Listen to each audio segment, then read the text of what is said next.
বন্ধুরা, আজকে আমি একটা লাঞ্চ থালির রেসিপি নিয়ে এসেছি। এই লাঞ্চ থালিটা আজকে আমি বানাচ্ছি আমার ভাইয়ের অন্নপ্রাশনের জন্য।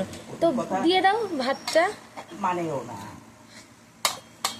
একটু সাজিয়ে গুছিয়ে না দিলে কি হয় বলুন তো বন্ধুরা?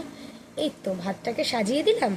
এরপর পড়বে 5 রকম ভাজা, কুমড়ো ভাজা, এরপর পড়বে হচ্ছে কাঁকরোল ভাজা, আলু ভাজা।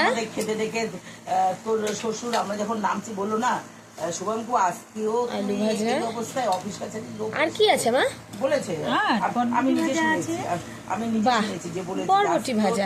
এটা তো 4 রকম হলো।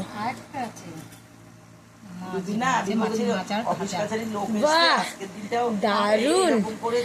এরপর এরপর আরেকটু আছে, একটু পরে দিচ্ছি। এখন ডালটা দিয়ে আমি নিজে শুনেছি পাতলা করে মুসুর ডাল, বাচ্চাদের এটা খাওয়ানোই ভালো মুসুর ডালটা। এরপর কি যাবে? একটা কাঁচা লঙ্কা দিই, একটা কাঁচা লঙ্কা দেবো, আর একটু ঘি দেবো। ঘিটা আর কাঁচা লঙ্কাটা পরেই দিলাম একটু, ঠিক আছে? কোনো ব্যাপার না। আর কি আছে? মাছের পাতলা করে ঝোল।